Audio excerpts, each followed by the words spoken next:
Hey guys, Jamie Otis of the Chef's Connection here. Vikas Khanna is an award-winning Indian chef and the host of the TV show Master Chef India. I'm standing right inside his famous restaurant, Junoon, and we've got ourselves a reservation with Chef Vikas. Sitting here with Chef Vikas, and what you don't know about him is that he's a master of all trades. Not only is he a chef, but he's also a filmmaker, he's an author, he's a worldwide traveler, and he is friends with the Dalai Lama. Okay, hi. I think it's, I don't know if there's so many tags I carry, but I feel that food is one thing which is central in my life. It's been the food which has unified my own soul to the people. I think it's about the food. So anything what I do is in turn connected to food. And is that because food brings people together? It's the one thing that, everyone has in common. I was born and raised in Amritsar, which is a northern city in India. And we have a Sikh shrine right across the street, just like 5 minutes from my house, where they have a community kitchen. So I literally learned how to roll breads there, to cook there. And it was like they feed thousands upon thousands of people every day. So food became an expression for me of unity. And I think that is what I still continue in my every thread of every work I do. So you're saying a community kitchen, as in everyone from the community comes, they cook, and then you all share the dishes? Absolutely. It's a huge thing. It's called langar, which is then the largest community kitchen. Some days on like holidays, they serve up to approximately 1 million people a day. Oh my goodness. And this is all like totally everyone's a volunteer. And I think that is something which gave me interest in the food industry. I was too young, and I said that food is something which actually brings a lot of people together. Not just that, but food defines us. How we share, how we collectively work, and how we behave becomes our civilization. And how did you learn how to cook? Is it there in the community kitchen? My grandmother. Yeah. I still say that if it was not for her, I would never be in the kitchen. It's like she taught me the simple rules of cooking, but more than that, she taught me the meaning of food. Oh, that's so nice. Now, this book we have is coming out just this week, and it's absolutely amazing, with the foreword by His Holiness the Dalai Lama. Yes. I think the book was initiated by him. I still remember it's a work of love. It's like literally giving birth to a child when your book is born. And I still remember the day when Purnima was a restaurant which I did with Gordon Ramsay for Kitchen Nightmares. It had just closed. And same time I get an invitation to meet His Holiness by a friend. So I go and meet him, and I'm talking to him. He said, "What do you do?" I said, "I have a restaurant which just closed." And he says, "It never closes. It just changes the form." I mean, everything he says. and see what he created. After a few years, we gave birth to Junoon, and we have so much of work. But every time I see His Holiness, I keep telling him that if it was not for you that day, telling me that it's just the beginning of something else, and it's like a river. The name came from him, actually. He's saying life is like a river. You have water which comes and feeds the civilization, and then the water follows a new cycle, and then back to ice and back to rivers. So he said that, and I said, "Oh my God, return to the rivers." And I know it's a very offbeat title for a cookbook, Return to the Rivers, because I said, I'm following the rivers of the Himalayas. I'm not going to say Himalayas. How do you say that? Himalayas. Himalayas. No, it's a Sanskrit word. Now I'm going to teach you one word to speak. It's Himalayas. Himalayas. We got that now. However, we say, I think that I focused on the countries and the cultures between India and China, and they were pure, they were organic, they were absolutely unpretentious. It was the beauty of the supremacy of the culture was simplicity. And I feel like you really showed that through your book, that it's not pretentious. These pictures are all taken by you, which is phenomenal. They're literally everything that they see in this book. You've experienced, you've lived, you've had to eat, you've breathed, you've enjoyed, and you've shared with others. And work in the kitchens. One thing which is very important, by my third meeting with His Holiness, I went for a meditation with him in Bodh Gaya, the place where Buddha was enlightened. So during this meditation session, I'm talking to him about the book, and he's saying, "How's it coming along?" I said, I went to all these places and everything. And one thing which is so heartbreaking is that, as we are becoming more global society, we're becoming extremely polarized. One thing which we are going to miss out is those small stories of cultures, because with one generation, if it dies out, it just feels it's lost. So I said, I talk about those mothers. And I remember there's one story in this that, I'm traveling to Pokhara. It's a beautiful valley of flowers in Nepal. And I'm traveling from Kathmandu, and this woman knocks at my window, says, "Can you please give this to my son?" I said, "No, I can't." Like what? Like this is 1993, and I said, "Okay, how does your son look like?" There was no cell phones, nothing. He's saying, "Oh, he's a tall guy, very good looking. He's dusky." And I said, "Okay, that fits in all the people in this country." Are you describing me? And I talk about that, me holding that thing, and she had also given a hand knit sweater for her grandchild. She was a laborer who was working in near Kathmandu, and her family was in Pokhara. And all this way, it was so warm, that hand knit sweater, that we don't have that anymore, The grandmothers used to make, and they were not perfect. That was the beauty of them, Sometimes you feel that the lines are not, because it's hand, it's hard. Like cozy and It love. keeps you warm in the coldest winters. And I talk about that, and I think, and when I went and shared it with them, and the guy is there, and he recognizes me, of course, with the tiffin, and he says, "My mom sent it to you." I said, "Yeah." He's saying, "Oh, you can't go without eating." So I go to the house, and I eat with the whole family, and that chicken tasted so good, and it's like, I put that recipe, I didn't know the recipe, so I created it out of my memory. So there's so many stories which I followed, in which I talk about the abundance of open hearts and open kitchens and open fires. Like even in the scarcity, they have no fears of sharing. This is something which was so beautiful what I experienced. It's so different, unfortunately, than the American way of life, because we're all go-getters and pushers, and almost it's so nice to just sit back and to see that you can there's one loaf of bread, you can cut that and share that with so many different people, and I feel like that's the whole message behind your book is sharing whatever it is that you have. And then I have a publisher, Lake Isle Press. When I spoke to them about the idea, they were like, we have to do full justice to it. And I said, of course it would be. So doing a 450-page book on Himalayan cooking doesn't seem to be so much because when the food is not so known, I said, we've got to give it a wholehearted tribute. If you love something, you've got to go for it and stand up for it. And I said, I loved it. And I owe all these people for all what they did to me. That's so great. And honestly, people want to feel that culture. Even here in America, we have that hustle, but we want to take a step back. We want to be able to feel that, experience that. It's so nice that we're going to be able to read that and live vicariously through you. So thank you. My pleasure, absolutely. And on a different note, I know that you're doing a new TV show. You mentioned a travel show with Fox, yeah? Oh, I'm not supposed to say that right now, but it's okay. So in India, it's like a big open secret. Everybody knows I'm working for Fox Traveler, and it's a beautiful show in which I experience the humility of cuisine in India, and then I take it back to my kitchen and I create something which is modern, eclectic, which is totally Americanized version of the dish, but I use the same ingredients and inspiration.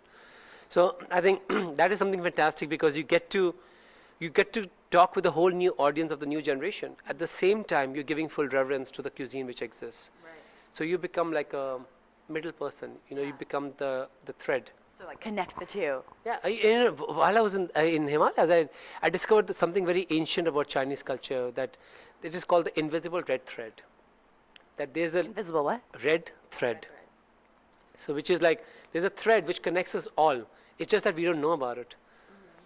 So you become the thread between all those people who are the creators to all those people who want to be entertained and informed. And then you create your own version of the dish, not to say that I'm creating fusion of it, I'm doing something, but I've tried to do that in this project as much as I can with my heart, saying that I know that these people would not be able to reach the American audience in so many ways. Right. But it's me, and then what you said, I had the syndrome in which I wanted to know everything. I was in Bhutan, and I took 2 weeks of teaching English to their kids. I said, let me be of some use, And they gave me a house to stay, and it was a wooden house, and everybody in the neighborhood came and fixed the house, and I know the sheep, and I know the goat, and I knew the chili plant where the chilies were plucked. I know exactly where my cheese was coming from. The bag which I was carrying, I knew that who made it, it was like everything. And it's hard for me to believe that the food didn't just come from packets. When it wasn't in a big factory, you didn't have to go, take me there. Where is that? In Bhutan. It's also the happiest country in the world. Oh my goodness, this sounds so phenomenal. I've traveled to Nicaragua, which is, a third world country, and I feel like it's kind of similar, they live off the land, but it's a third world country, so, I don't know. It's just like the whole culture, the whole vibe is so different. It just sounds so nice. And I feel like you're taking lessons from the Dalai Lama. You seem so giving and relaxed and caring and genuine. It's by my DNA. My mother gives it to me. That I have a very calm demeanor. But one thing which was also interesting about this book was when I came back first to New York, I sat in the subway and it was total, so many people trying to fit in and suddenly I'm thinking about all my moments there, and I'm like, oh God, will I ever live that moment here? And suddenly there was a child who was laughing repeatedly. I could only hear the child, I couldn't see. So it took me back right there. I said, all these moments are there, but sometimes you just need to pay attention. That's a really good thought because you can live that here if if you see the homeless person on the street instead of just walking by, why don't you give him your leftover meal, that you have in your bag and maybe a couple dollars. A moment. It's a moment, absolutely. Amazing. So speaking of moments, you've had several moments on MasterChef India. Tell us about one of your favorite moments on MasterChef India. This was my first television gig, which was so large. I'd worked with Gordon Ramsay and Martha Stewart, and I've worked with them on being a guest. But I had no idea, having your own show in the world's largest, populated country, that what impact a television can have on you, your impact on people. So the show released one day before Diwali, which is a big Indian holiday. It's like Christmas for us. And it's a holiday which celebrates homecoming. So the show released a weekend before that, and it was like, I would go out and I had no idea that people would recognize you from television. So I'm just walking out and I'm like, and my driver's telling me, sir, you can't go out. I said, why? I said, I was out a week ago. He's saying, now the things are different. And I go out, and one thing which really moved me was that every child I met wanted to become a chef. Oh, so you're having such a good positive impact on these kids. So I'm looking at it really, and I said, wow, when I decided that this is my profession I'm going to live by, it is not considered to be the most glamorous profession. I'm talking about 1990s and end of 1980s.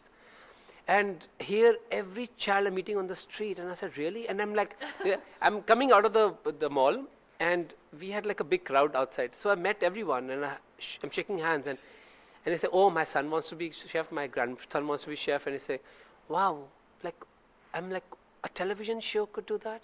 Yeah. And we just launched a show on children for Junior Master Chef. It was so well received, and I just launched a book on kids with DK. And I'm like, wow, a book can have that kind of an effect that every child is buying that book and cooking from it. I said, it's good to have a youth in a country which is so much, to be a part of their, progression, metamorphosis, in a way that, I feel that the country is changing so dramatically. And, you come from an old country which has such a new belief to move forward and such a population of youth. And you love being a part of this transition. Yeah. I mean, it's got to be so flattering and so humbling to know that the actions that you make, the words that you write, the pictures that you take, that they're having such a large impact and they're actually shaping the lives of others. I don't know. That's a big responsibility. I know, it's scary. You better make sure you put your shoes on right and, So many times I forget to wear socks. I'm so used to it. That's good. People notice that. You remember, make sure those socks aren't matching because don't be too perfect here. No, I just feel that it's a great opportunity to come to America. In 13 years, you could impact that how people are looking at Indian food in so many ways. Yeah, absolutely. Thanks so much for bringing it to us. And on another note, you bring spices from all around the world into your spice, a spice room downstairs. Spice room. It was inspired by that behind my kitchen was a small... I don't know what that happened. They're making more romantic. Oh. This is going to be romantic now. So one thing which was so interesting was that while I was in Kerala is the birthplace of spices. So I'm writing about there because when you're in the moment, you dream a lot. You're very much writing whatever you are. And I'm saying, I came in search of the spices, and I'm thinking suddenly that, oh my God, Christopher Columbus was looking for these spices too. Vasco da Gama did too. Oh my God, the biggest explorers were looking off these things, and here they're just falling off the branches and trees in India. For them, they don't even, I'm just sitting there and there's black pepper growing right behind me. I said, do they even know that wars were fought because of them? People believed in investing in black pepper than gold in France a few centuries ago. And the whole foundation of the new world, the discovery was these little spices, which would be gifts of scents from heaven. And I said, you know what, we need to give them full devotion. instead of having a wine cellar in the restaurant, we should have a spice room. People should be able to see how we grind and what these spices look like in all their forms.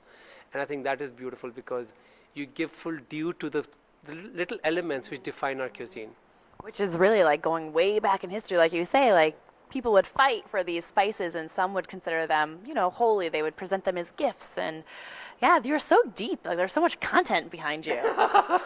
When you have to write one book every 6 months, you have to have content. I guess so. Your publishers will be walking out on you if you can't create something new every time. I just feel that that's very important of being a chef, that you should be able to reinvent, not just in kitchen, in your demeanor, in your vision, in your presentation, in what you do. It should be a moment of reinvention because I feel that the career and sometimes the inspirations live larger, longer than just the business establishments. Absolutely.